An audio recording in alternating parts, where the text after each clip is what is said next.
बिहार में दूसरे चरण के लिए धुआंधार प्रचार चल रहा है।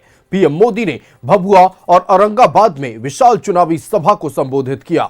इस दौरान उन्होंने आरजेडी और कांग्रेस पर जमकर प्रहार किया। पीएम मोदी ने कहा कि पहले चरण के मतदान में एनडीए की लहर देखी गई है। देखिए रिपोर्ट।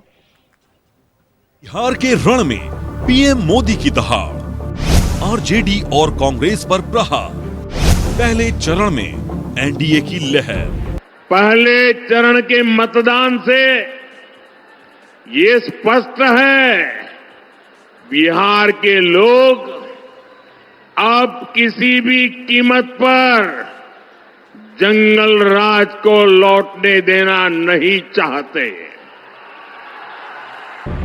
पहले चरण में रिकॉर्ड तोड़ वोटिंग के बाद अब दूसरे चरण के रण के लिए प्रचार जोरदार चल रहा है। पीएम मोदी ने औरंगाबाद और भभुआ में चुनावी सभा को संबोधित किया। औरंगाबाद में विशाल सभा को संबोधित करते हुए आरजेडी कांग्रेस पर हमला बोला। साथ ही महागठबंधन के घोषणा पत्र पर सवाल उठाए। पीएम मोदी ने कहा कि महागठबंधन वाले नौकरी नहीं दे सकते, नौकरी सिर्फ नीतीश कुमार की एनडीए सरकार ही दे सकती है। पिछले सालों में लाखों भर्तियां भी हुई हैं। बीते कुछ सालों में ही बिहार में लाखों भर्तियां हुई है, पूरी ईमानदारी से भर्तियां हुई है।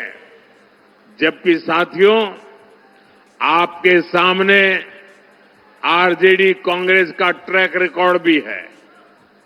ये वो लोग हैं जो बिहार के युवाओं से नौकरी के बदले जमीन लिखवा लेते हैं। आपको नौकरी चाहिए तो आपका खेत मेरे परिवार के नाम पर कर दो। ये खेल चला, अदालत ने भी माना और आज ये जमानत पर बैठे हुए हैं। जांच एजेंसियां इनकी जांच कर रही है। ये जंगल राज वाले जमानत पर चल रहे हैं। ये आरजेडी कांग्रेस वाले बिहार के युवाओं को कभी भी नौकरी नहीं दे सकते। पीएम मोदी ने जंगल राज को लेकर भी आरजेडी पर निशाना साधा। उन्होंने कहा कि महागठबंधन की सरकार बनी नहीं है, लेकिन अभी से ही रंगदारी और जंगल राज की बातें होने लगी हैं। ये अभी से बच्चों तक को रंगदार बनाने की बातें कर रहे हैं, खुलेआम कर रहे हैं। ये लोग खुली घोषणा कर रहे हैं कि भैया की सरकार आएगी तो कट्टा, दूनाली, फिरौती, रंगदारी यही सब चलेगा।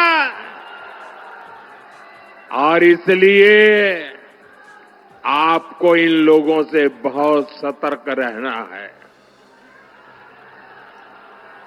बिहार को कट्टा सरकार नहीं चाहिए। बिहार को कुशासन सरकार नहीं चाहिए। औरंगाबाद के साथ भभुआ में भी पीएम मोदी ने विशाल जनसभा को संबोधित किया। इस दौरान उन्होंने आरजेडी कांग्रेस वालों के अब तक अयोध्या नहीं जाने पर सवाल उठाए। उन्होंने कहा कि तुष्टीकरण के लिए ये लोग अयोध्या नहीं जाते। ये लोग दुनिया भर में घूमते फिरते हैं, लेकिन अयोध्या नहीं जाते। राम जी में इनकी आस्था नहीं है और राम जी के खिलाफ अनाप शनाप बोल चुके हैं। उनको लगता है कि अगर अयोध्या जाएंगे, प्रभु राम के दर्शन करेंगे तो उनके वोट ही चले जाएंगे, डरते हैं। उनकी कोई आस्था नाम की चीज ही नहीं है। प्रधानमंत्री नरेंद्र मोदी ने घुसपैठियों को लेकर भी आरजेडी कांग्रेस पर हमला बोला। उन्होंने कहा कि अगर महागठबंधन की सरकार बन गई तो घुसपैठियों को पिछले दरवाजे से नागरिकता दे देंगे। इनको, ये कांग्रेस आरजेडी जंगल राज वालों को गलती से भी वोट गया, गलती से भी, तो ये पिछले दरवाजे से घुसपैठियों को भारत की नागरिकता दे देंगे। फिर आदिवासियों के खेतों में, महादलितों, अति पिछड़ों के टोलों में घुसपैठियों का ही बोलबाला होगा। इसलिए मेरी एक बात गांठ बांध लीजिए, आपका एक वोट घुसपैठियों को रोकेगा। आपका एक वोट आपकी पहचान की रक्षा करेगा। पहले चरण में 121 सीटों पर रिकॉर्ड तोड़ वोटिंग हुई है। अब 11 नवंबर को बाकी के 122 सीटों पर वोटिंग होगी, जिसे लेकर प्रचार तेज है। Bureau report, news 11 Bharat.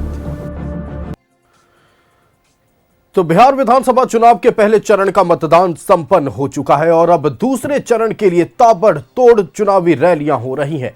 तमाम राजनीतिक दलों की ओर से पूरी ताकत झोंक दी गई है और इतना ही नहीं, पहले चरण के वोटिंग परसेंटेज को देखकर चुनाव आयोग तो गदगद है ही, साथ ही बिहार की जनता भी उत्साहित है। फिलहाल पूर्णिया की जनता के क्या मुद्दे हैं और इस बार उन्हें बदलाव चाहिए या फिर जो पिछले 5 सालों में या यूं कहें पिछले 2 दशकों में काम हुआ है उस काम से जनता खुश है, यह जानने के लिए हम सीधे पूर्णिया आपको लेकर चलते हैं, जहां से संवाददाता शाहनवाज हमारे साथ लाइव जुड़ रहे हैं। शाहनवाज, पहले चरण में बम्पर वोटिंग हुई, बिहार में पहली बार इतने बड़े पैमाने पर वोटिंग हुई है और शांतिपूर्वक मतदान हुआ है। उसके बाद दूसरे चरण की बात कर लें तो अब मतदाता जो दूसरे चरण के होने वाले वो पहले से ही उत्साहित हैं। खास तौर पर जमीनी मुद्दों की बात जरूर हो रही है, लेकिन सबके जहन में ये चल रहा है कि आने वाला 5 साल का भविष्य हमें कैसा बनाना है और क्या चाहिए, ये जानने की कोशिश करेंगे हम आपके जरिए पूर्णिया की जनता से।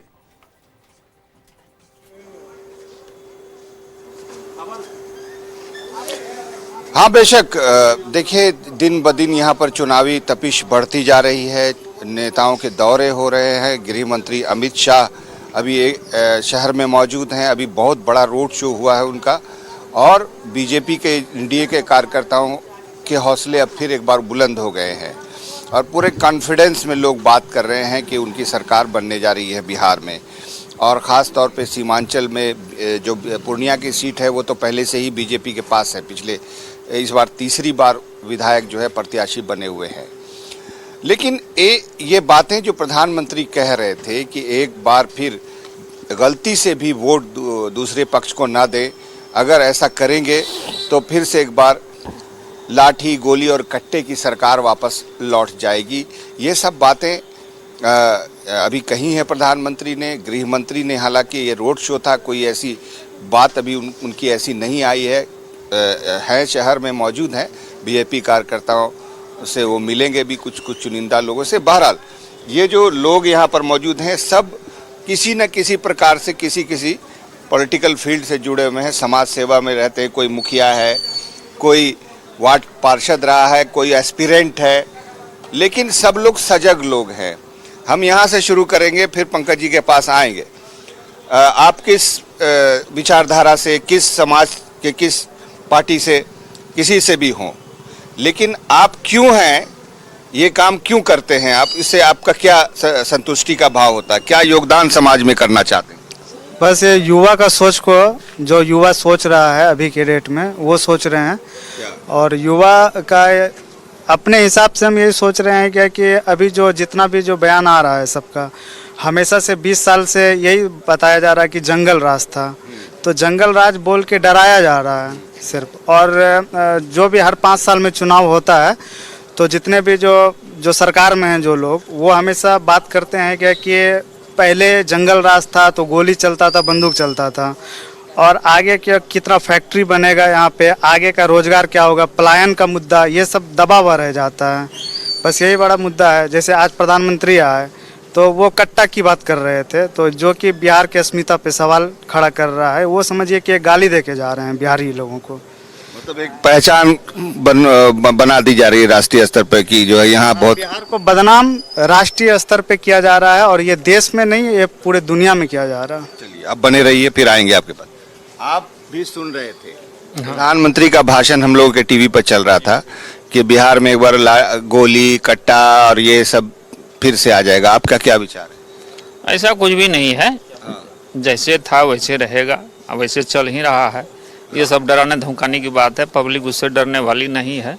पब्लिक को जहाँ इच्छा होगा, अच्छा पार्टी हो, अच्छा नेता हो, उसी को लोग वोट दें। पब्लिक वोट करते वक्त क्या क्या सोचती है? पब्लिक वोट करते वक्त सोचती है विकास हो, जो यहाँ बेरोजगारी की समस्या है वो दूर हो, पलायन रुके, महंगाई पर थोड़ा सा अंकुश हो, यही सब चीज सोचता है। सड़क वगैरह ये सब तो ठीक ठाक है, अभी इसमें कोई law and order, law and order कोनो खास अच्छा नहीं है।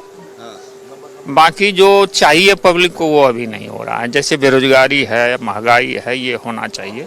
ये सब चीज की कमी है। कहा यह जा रहा है कि रिकॉर्डिंग उसी जगह पे रुकी हुई है कि बिहार में जंगल राज था, जंगल राज वापस आ जाएगा वगैरह वगैरह, लेकिन दूसरे पड़ोसी राज्य हैं, बंगाल है, कर्नाटक है, थोड़े दूरी पर कुछ ऐसे, आंध्र प्रदेश है, तेलंगाना है, वहाँ राजस्थान, गुजरात, वहाँ का विकास का मॉडल बहुत आगे की सोच यहाँ नहीं है। पुरानी बातें सब लोग दोहराते हैं। आपका क्या विचार? नहीं, मेरा विचार ये है कि जो प्रधानमंत्री का स्टेटमेंट आया है वो पूरी रूप से जो है मैटर को डाइवर्ट करने की बात हो रही है।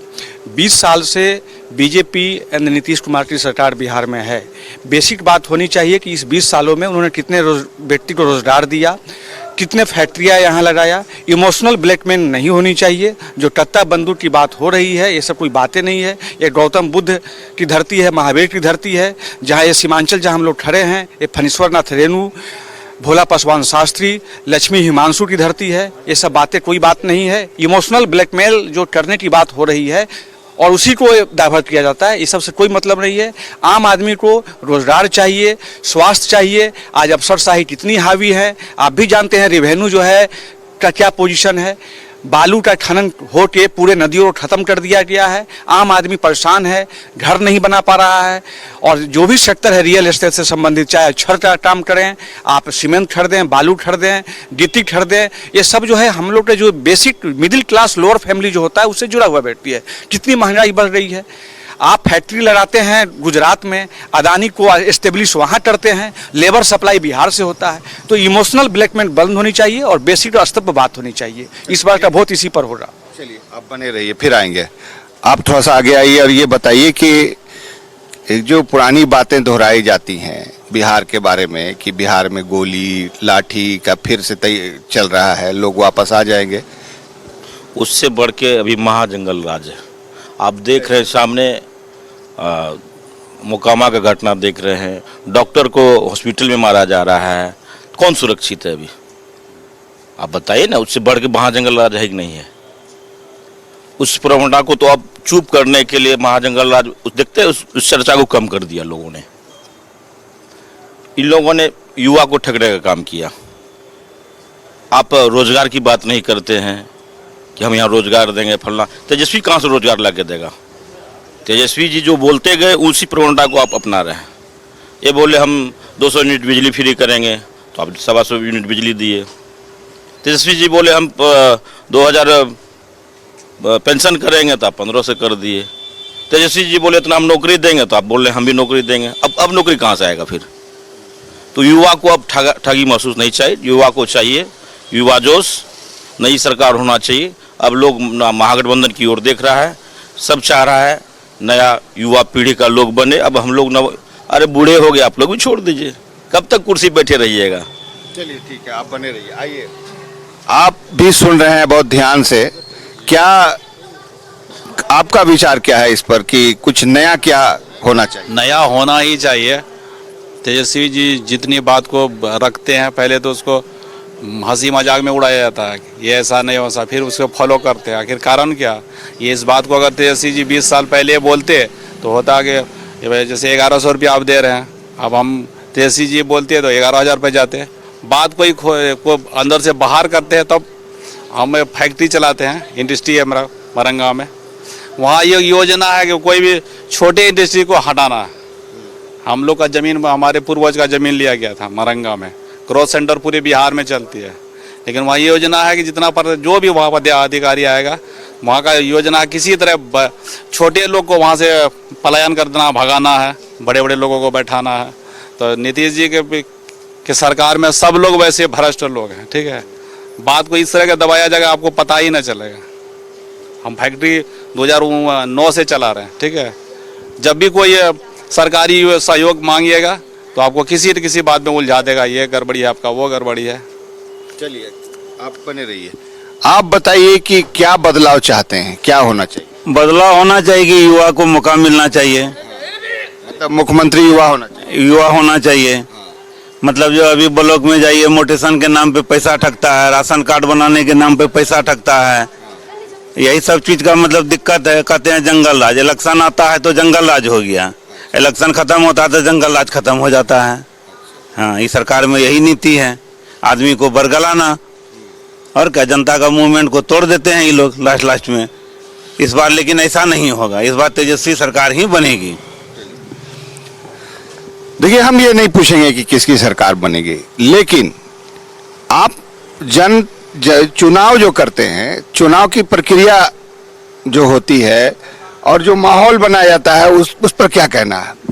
चुनाव एक भावनात्मक प्रतिक्रिया है और हम लोग जब नौजवान थे उस समय संपूर्ण क्रांति का आह्वान हुआ था, जिसमें बीजेपी के नेता और समाजवादी के नेता सभी कांग्रेस के विरोध में अव्वल प्रयास किए, तब कांग्रेस का सरकार खत्म हुआ। लेकिन उसके बाद सभी लोग पछता रहे हैं, चाहे लालू यादव हो या नीतीश कुमार हो।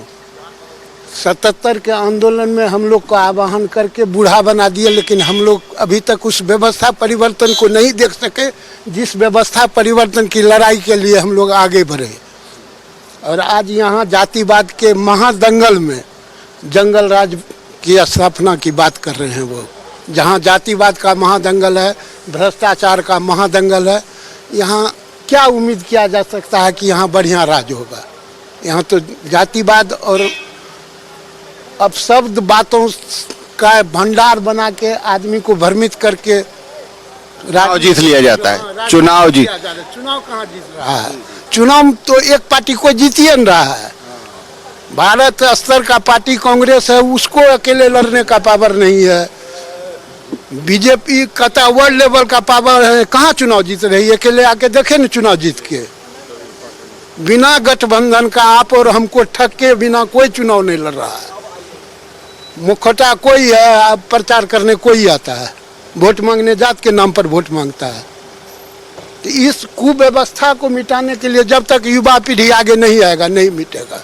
77 में भी यही हुआ था, जयप्रकाश नारायण के क्रांति के समय यही सब हुआ, तब कांग्रेस का राजपाट खत्म हुआ था। उसके बाद फिर जातिवाद में जकरता चला गया, जो छोटा दल राज करने लगा तो जातिवाद का पैमाना बनाया। आगे होना क्या चाहिए? अब आगे की बात करें। आगे विकास के बात के लिए हम लोग को एकजुट होकर, शिक्षित होकर समाज का निर्माण करना होगा। जिस समाज का हम लोग कल्पना राम राज का बात करते हैं, तो राम जातिवादी नहीं थे। खाली राम का नाम ले लेने से नहीं होगा। रामायण कहता है कि राम सभी जात का मान दिए, चाहे वो सबरी हो कि किष्किंधा खंड, किसी भी जगह हो। रावण तक से भाई को शिक्षा लेने भेजे। यहाँ तो शिक्षा का बात ही समाप्त हो रहा है, कट्टा का बात चल रहा है। तो इसी स्थिति में क्या बोले, हम लोग तो स्तब्ध हैं और नौजवान आगे है। चुनाव में कड़वाहट बहुत घुल गई है, नौजवान आगे होबे करेगा। चलिए बने रहिए, आपसे और कुछ बातें करेंगे। चुनाव में कड़वाहट, सेंसिटाइजेशन हो जाता है, कोई बात को पकड़ लिया जाता है। जो मूल मुद्दे हैं कि आप इस राज्य को कहाँ पहुँचाना है, क्या वो हो पाता है? मूल मुद्दे से भटकाया जाता है। सिर्फ हिंदू मुसलमान, मंदिर मस्जिद, ये मंदिर मस्जिद। अब जहाँ मुसलमान की आबादी है वहाँ मुसलमान घुसपैठी आरोप, जहाँ घुसपैठी का आरोप। फिर वही जब अमित शाह सेंट्रल के गृह मंत्री हैं, तो पिछले 5 साल में क्यों ना वो उसको निकालते हैं? सिर्फ इलेक्शन में निकालने की बात होती है, घुसपैठी निकालो। अब सीमांचल है तो सीमांचल की तरह बात, फिर मगध गए तो मगध की तरह बात, बिहार के उत्तरी भाग में उत्तरी तरह की बात। जो घुसपैठी है पिछले 15 साल से सुन रहे, घुसपैठी को निकाल दिया जाएगा। जब सरकार में आएंगे तो अभी तो 11 साल हो गई सरकार बीजेपी की, तो भाई इतना दिन मंत्रालय क्या करती है। अमित शाह जब यहाँ रोड शो करते हैं, गृह मंत्री को रोड शो करते हैं, तो वो बैठ के क्यों नहीं पूरे सीमांचल पे घुसपैठी जितना लागा उसको निकाल दिया जाए। हाँ, अमित शाह उस वक्त टाइम क्यों देते हैं। 14 तारीख के फिर अमित शाह आते ही नहीं। होम मिनिस्टर है तो होम मिनिस्टर को अगर जब घुसपैठी से बेरोजगारी खत्म हो जाएगी, गरीबी खत्म हो जाएगा, हम उसका समर्थन करते हैं। हम एज ए माइनॉरिटी मुस्लिम है, हम ये समर्थन करते हैं कि जो भी घुसपैठी से अगर गरीबी बिहार की खत्म हो जाए तो उसको बाहर कर दिया जाए, स्वागत उसको जहाँ के लोग हैं वहाँ भेज दिया जाए। लेकिन जब इलेक्शन खत्म होती है फिर ये बस्ती में डाल दिया जाता है, शांत पर। आप बने रहिए। आप भी बहुत लंबे जमाने से देख रहे हैं, पॉलिटिक्स, समाज, सब कुछ देख रहे हैं। चुनाव में कुछ मुद्दे उठते रहते हैं, बाद में खत्म हो जाते हैं, और फिर क्या रह जाता है? मोहब्बत। हाँ, कैसे? क्योंकि नेता का काम है झगड़ा लगाना, मुद्दा उठाना, हिंदू मुसलमान, मंदिर मस्जिद करना, लोगों को आपस में बांट करके पोलराइजेशन करते हैं वोट का। और हम लोगों को इसी समाज में रहना है, उनकी बात को सुनकर हम लोग पर, इस पर कोई, खास करके सीमांचल के लोगों पर कोई असर नहीं पड़ता है। हम लोगों का जो टारगेट है उस टारगेट में हम लोग काम करते हैं और उसके बाद फिर मिलजुल करके हम लोग भाई की तरह रहते हैं। लेकिन ये तो आसपास के जो पड़ोसी राज्यों से बहुत पीछे हम हैं, इसीलिए हैं कि हम बह जाते हैं भावनाओं में, वोट दे के फिर पूछते नहीं हैं। अभी यहाँ 3 टर्म से विधायक हैं, उनकी ही सरकार रहती है पटना में। पूर्णिया में हाई कोर्ट की बेंच की स्थापना नहीं, पूर्णिया में मखाना बोर्ड की स्थापना हुई है मगर वो अधूरी है, यूनिवर्सिटी है मगर उसमें पढ़ाई नहीं होती, अस्पताल है उसमें अच्छा डॉक्टर। हाँ, ये सब कमी है जो यहाँ के सरकार हैं जो प्रलोभन दे रही है। देखिए, सिस्टम को ठीक करने के लिए अब हमारे जननायक राहुल गांधी आ गए हैं और तेजस्वी यादव जब मुख्यमंत्री बनेंगे तो हमको लगता है कि सारा हालात बिहार का ठीक होगा। अभी तक अव्वा मव्वा पकव्वा में जिंदगी चल रहा था, अब लोग पढ़े लिखे लोग आ रहे हैं, समझदार लोग आ रहे हैं, और जो दुनिया से जो वास्ता है लोगों का उसको देखते हुए लोग पढ़ाई, कमाई, दवाई के ऊपर और रोजगार के ऊपर अप्लाइंग रुकेगा, फैक्ट्रियां बनेगी, बिहार तरक्की करेगा। तो ये तो प्रधानमंत्री जी कह रहे हैं कि कट्टा और गोली का सरकार वापस आ जाएगा, गलती मत कीजिए। देखिए, यहाँ 2 तरीके की राजनीति हो रही है बिहार में, या क्या पूरे हिंदुस्तान में। एक है मोहब्बत की राजनीति, एक है नफरत की राजनीति। नफरत वाले नफरत फैलाएंगे तो उनके दुकान में जो है उनकी दुकानदारी चलेगी। अब मोहब्बत का पैगाम लेकर के 4000 किलोमीटर राहुल गांधी चले हैं, जन जन के नायक सबको जगाने का काम किए हैं। उसमें कोई कम्युनिटी हिंदू मुसलमान नहीं है, पूरे हिंदुस्तान के लोग लड़का ये जान रहा है कि राहुल गांधी सच्चा इंसान है और उसके बताए हुए रास्ते पर चलेंगे तो हम लोग आगे बढ़ेंगे। उनका काम है कि मुसलमानों को टारगेट करना। अगर मुसलमान को वो गाली नहीं बकेंगे तो कोई हिंदू उसको वोट क्यों देगा? अगर वो मस्जिद नहीं तोड़ेंगे, मंदिर नहीं बनाएंगे तो हिंदू भाई लोग उनको वोट कैसे देगा? ये 2 तरीके की राजनीति चल रही है पूरे हिंदुस्तान में। थोड़ा सा चेंज लाते हैं, वो नौजवान से थोड़ा सा सीनियर पे आते हैं। आपको क्या लगता है ये जो चुनाव की हलचल चल रही है, इसमें मूल मुद्दे जो सीमांचल की समस्या है, सीमांचल के डेवलपमेंट का सवाल है, वो कहाँ रह गया? देखिए, कोई भी पार्टी अगर इलेक्शन लड़ रही है तो आप ध्यान देंगे कि वो सिर्फ और सिर्फ विकास पे बात कर रही है। चाहे वो कोई भी पार्टी हो, कोई नहीं कर रहा है कि हम विकास नहीं करेंगे, विकास करेंगे।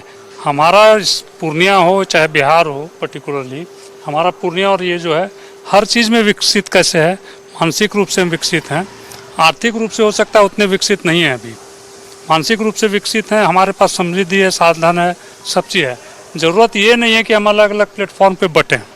ज़रूरत हमको भी समाज में ये है कि अगर आपके पास जिस चीज़ का मेरिट है, इनके पास जिस चीज़ का मेरिट है, इसको मिल करके एक संयुक्त लीडरशिप होना चाहिए कि भाई हमको बिहार आगे बढ़ाना है। व्यक्ति विशेष और पार्टी विशेष का हम नहीं बने। हम आप तरक्की करेंगे, वो तरक्की करेंगे तो हम भी करेंगे। इस समाज सभी से बातों को लेकर के आप बढ़ते हैं आगे, तो मेरे हिसाब से लगता है कि बिहार, भारत चाहे पूर्णिया सब आगे बढ़ेगा। और विकास सतत प्रक्रिया है, आज से नहीं, जब से भारत स्वतंत्र हुआ है तब से नेहरू जी भी अपने समय में काम किए, राजीव गांधी भी किए। इन लोगों का भी जब योगदान को जोड़िएगा तो आज भारत जिस प्लेटफॉर्म पे खड़ा है तो देखने से लगता है कि उन्हीं का दिया हुआ है। तो कल आने वाले समय में हो सकता है कि लोग अपना ही करें। इसलिए ये विकास तो एक प्रक्रिया है, समय के साथ हर कोई विकसित हो रहा है। इसलिए विकास को मान सकते हैं कि ठीक है, लेकिन सबके धुरी में विकास तो रहेगा ही। ये मेरा है कि आप लीडरशिप, एक पक्का लीडरशिप दीजिए जो ऑर्गेनाइज करे, बिहार को आगे बढ़ावे। सिस्टम मौजूद है, सिस्टम तो सब चीज़, हमारे पास टैलेंट्स है, विकसित बिहार है, विकसित क्या नहीं हर जगह हो रहा है। लीडरशिप चाहिए हमको ओरिजिनल। ये आप ठीक है, कोई धर्म के नाम पे बोल रहे हैं, कोई जाति के नाम पे बोल रहे हैं, नहीं भी बोल रहे हैं तो हम आपके बारे में बोल रहे हैं। आप हो सकता है नहीं कर रहे हो, लेकिन हम जो है बोल दिए कि आप हिंदू हैं, आप ये कर रहे हैं, आप ये हैं, आप, तो ये बोल करके लोग और वैमनस्यता फैला रहे हैं। जबकि जिस आदमी के बारे में बोला जा रहा है उसमें उतनी वैमनस्यता नहीं है।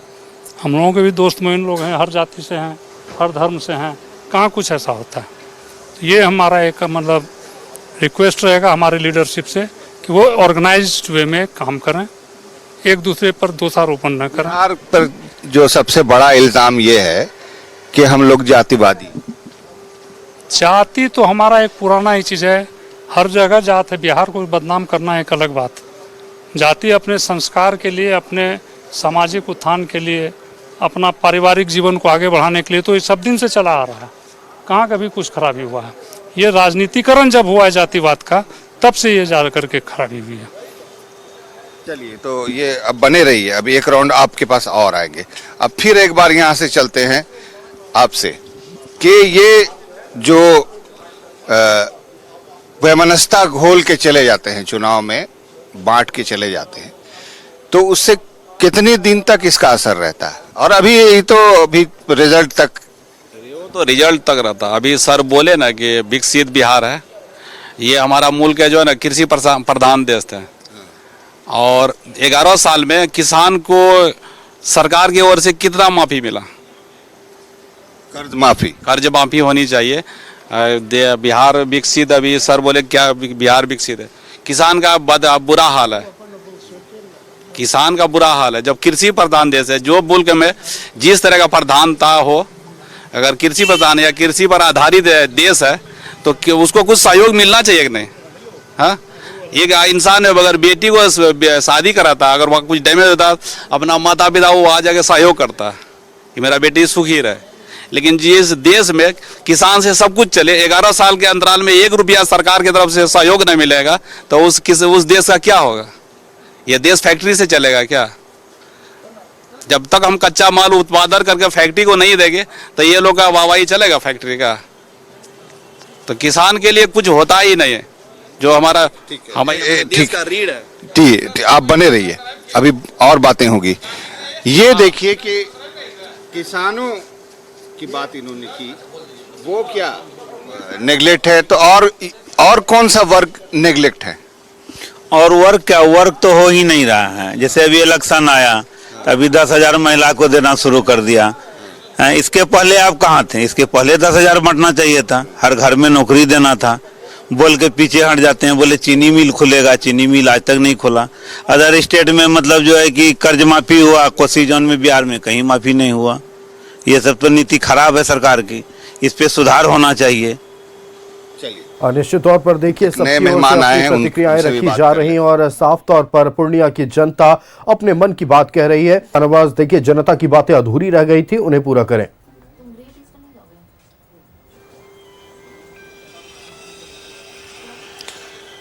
देखिए, हमारे पास एक युवा है, एक सवाल बस आपसे, बाकी आपसे। युवा क्या चाहता है एक्चुअली राजनीतिक चुनाव के माहौल में, चुनाव के दौरान युवा के मन में क्या होता है? ठीक है सर, हम लोग यही चाहते हैं, ठीक है, हम लोग जब भी रोड पे निकलते हैं कोई तरह का हम लोग से विवाद नहीं हो, ठीक है। और नेता से हम एक ही चीज़ चाहते हैं, जैसे बहुत सारा बोलते हैं युवा के लिए ये करेंगे वो करेंगे, आज तक तो कुछ किए नहीं, ठीक है। और कल की डेट में बहुत सारा अभी नशा इस टाइप का भी चल रहा है, जिस टाइप का नशा भी हम लोग के माहौल में जिस टाइप का हो रहा है, हम नेता से एक ही चीज़ चाहेंगे, ये चीज़ बंद कर दिया जाए कि कल की डेट में हम लोग सड़क पे चले भी ना, या हमारे परिवार भी चले, तो कल की डेट में कोई लड़का उंगली उठा के ये नहीं देख कर पाए कि जो है और सर हम एक ही चीज कहना चाहते हैं सरकार से, सबसे पहले नशा को बंद करें। तो शराबबंदी तो है ही है। कैसे बंद है? शराब बिक रहा है, लड़का भी रोड पे नशा कर रहा है, हर चीज कर रहा है। कैसे नहीं, क्या चीज बंद है? हमको बताइए क्या चीज बंद है? हर चीज चालू है, पहले से ज्यादा भी नशा चल रहा है। तो सरकार क्या बंद की है? हमको बताइए क्या बंद की है? एक मिनट, इन्हीं की बात का जवाब दीजिए कि ये क्या है? शराबबंदी है और शराब कंप्लीट फेल्योर है। ये सरकार का जो पॉलिसी आया ये कंप्लीट फेल्योर है। भगवान की तरह दिखता कहीं नहीं है लेकिन उपलब्ध हर जगह रहता है। ये दुर्भाग्यपूर्ण है। और खास कौन जाता है, जेल कौन जाता है? सब जितना भी गरीब तबका का लोग है, जिसको शराब के बारे में, नशा के बारे में बहुत ज़्यादा जागृति नहीं है, वो बेचारा किसी ढंग से अपना को उसी का मनोरंजन के तौर पर वो लेता है, जिसका नतीजा होता है को पकड़ा जाता है। संपन्न कौन हो रहा है शराब बेच के? सब यहाँ जितना भी व्यवसाय इसको बना लिया है, वो लोग खास करके अपना बिहार का पैसा सब बगल के प्रांत में जा रहा है। हम लोग यहाँ पर हर चीज में टैक्स देते हैं, हर टैक्स का दुरुपयोग होता है और सारा टैक्स शराब के रूप में या किसी अन्य चीज के रूप में अगल बगल के प्रांत में चला जाता है। हम लोग ठगे महसूस करते हैं। सरकार आज जो भी यहाँ पर कहना चाहती है, करना चाहती है, सिर्फ अपने स्वार्थ के लिए या लिपापोती के लिए या लोगों का ब्रेन वॉश करती है। जी, तो आपने सुना कि बिहार में शराबबंदी है। ये एक ऐसा स्टेटमेंट है जिस पर हंसी आती है। चौक चौराहे पर सबके पास मोबाइल में एक नंबर है जिसको डायल करते हुए आपको होम डिलीवरी हो जाएगी। तो फिर शराबबंदी क्या है? शराब के नशे के अलावा भी बहुत सारे नशे समाज में चल रहे हैं जो युवाओं को बर्बाद कर रहे हैं। लोग चोरियां करते हैं, रात में छिनतई करते हैं, उनको मैंड्रेक्स लेना होता है, उनको हीरोइन लेना होता है, गांजा लेना होता है।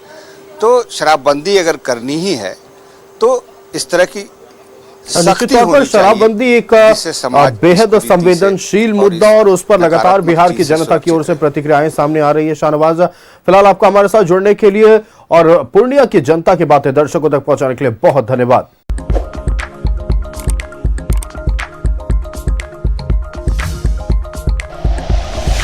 Like and share videos, subscribe करें हमारा चैनल और प्रेस करें बेल आइकॉन। न्यूज़ 11 भारत, सच है तो दिखेगा।